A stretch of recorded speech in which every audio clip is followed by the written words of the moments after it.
All right, good afternoon. Appreciate everyone being here, media with us, and on Facebook Live of this news conference. Very unfortunate situation that brings us together. Two officers shot early this morning. Thankfully, they are going to be okay.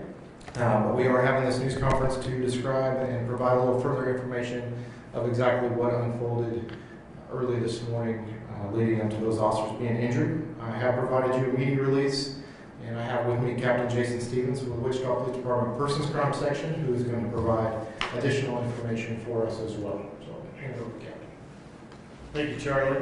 As he said, I'm Captain Jason Stevens from the Wichita Police Department Persons Crimes Bureau, and I'm here to talk about the shooting that occurred in the early morning hours this morning, where two Wichita police officers were injured.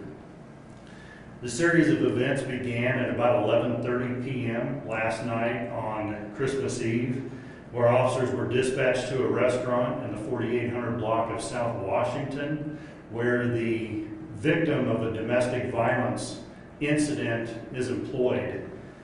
When they went to that location, they contacted that victim, who is a 22-year-old female, and she reported to the officers being physically battered by her boyfriend, whom she identified as being Malik, M-A-L-I-K, middle initials S-L, Rogers, and he's a 24-year-old male.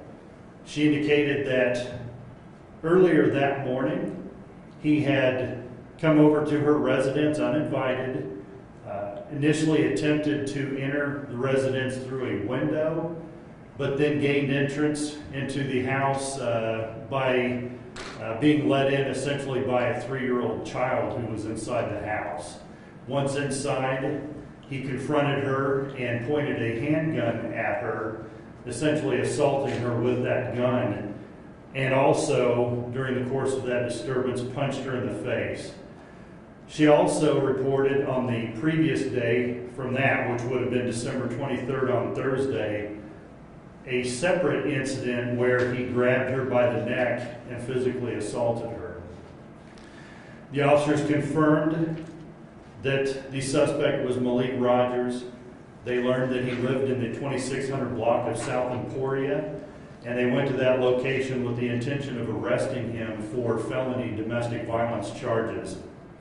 They did in fact contact him there, and during the course of about the next 10 to 15 minutes, they tried to verbally negotiate with him to convince him to submit to an arrest, during which time he, at some point, retreated further into the house. The officers knew, going to that residence, that he was on parole, that he had committed a violent offense with a gun in the previous day. Fearing that he could have been going for a weapon, they confronted him inside the house and continued for several minutes to try to verbally negotiate him into submitting to arrest. At some point, they did physically attempt to arrest him, and due to a size disparity, he's much larger than both of the officers, they essentially tried to put handcuffs on him, and he defeated their arrest with physical resistance. Both of the officers deployed tasers during the arrest to subdue him, and he retreated into a bathroom. One of the officers immediately forced entry into the bathroom door and was confronted by Malik Rogers, who was pointing a gun at them, and we're going to show you an image from their Axon camera that shows what the officers saw.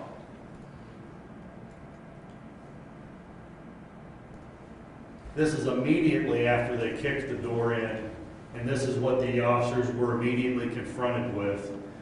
Without any further warning or provocation, Mr. Rogers discharged that firearm at the officers 2 times, hitting one of the officers in the right arm and the other officer in the upper right leg. Both of the officers were successfully able to retreat, and at the same time were able to communicate to incoming officers that were beginning to come in the front door of the apartment of the danger and were able to back those officers out as they were able to facilitate their own escape out the back door of the apartment. Officers from the Wichita Police Department surrounded the apartment, and our Special Weapons and Tactics team, our SWAT team, was paged to come to the scene with our crisis negotiators, and for a period of time lasting more than an hour after their arrival, they did attempt to make contact with Mr. Rogers and to try to negotiate his peaceful surrender. At one point, officers did hear what they believed could have been a gunshot, a single gunshot, and around the same time we became aware of a social media post where Mr. Rogers was essentially talking about having just shot 2 police officers, and a gun was visible on the live feed from that social media post. That itself was also followed what the officers believed to have been a single gunshot on the live social media feed. Our SWAT team, fearing for the safety of residents in this large apartment complex, continued to evacuate residents from the surrounding apartments before going or attempting to go in. At that point in time, although we did know that there was a gunshot fired, we did not know what the outcome of that gunshot was. Once they rendered the immediate area safe, they did deploy a mechanical robot with a camera into the apartment to determine what they were facing. They did see Mr. Rogers unresponsive in the apartment, and they immediately went in to effect the arrest and or render any aid they could. They did find that he was deceased from an apparent self-inflicted gunshot wound. After that, our investigators are continuing to determine all of the facts from the previous DV case as well as the incidents that occurred overnight. We have learned that he's currently on parole for attempted second-degree murder and aggravated assault from an incident that occurred in 2017. And if I did mention, I think Charlie did also earlier, that both of the officers were transported to a local hospital. Although they do have serious injuries, they are stable, and at this point in time they are expected to fully recover from their injuries. Both officers have been on the Wichita Police Department each for just under 1 year. And right now, of course, pending their recovery from the hospital, they will be on administrative leave until we are able to get them reinstated back to full duty. Any questions for the captain? Are we releasing the names of the officers? At this point in time, we're not, but Charlie and the Public Information Office will, when we're able to, I think we'll be able to do that. Do we know approximately how long they'll be hospitalized? At this point in time, no. I know one of the officers was expected to start surgery a few hours ago, and I don't know, I haven't gotten an update on how that surgery or if it's still being conducted. Did either officer, you mentioned they fired and they shot and they used their tasers. Did either officer fire their handgun at all? No, they did not. Neither one of the officers discharged a firearm at all. The only discharge was their initial attempt to deploy their tasers. And again, like I said, the suspect fired and they were able to retreat from that danger area.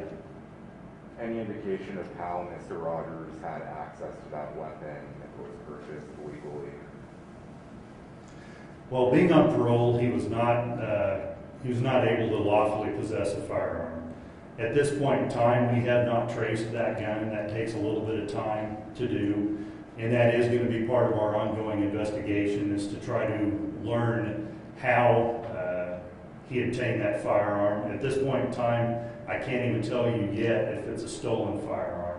But as we continue the investigation, those details will start to become a little clearer. And you mentioned that incident on Thursday. Did that female victim report it on that day or not until Friday? We learned about both of those incidents at about 11:30 last night when the officers went to her place of work at a restaurant where she was employed to take that report. And that was at the direction of her mother, who actually did witness and attempted to intervene in the first day's incident.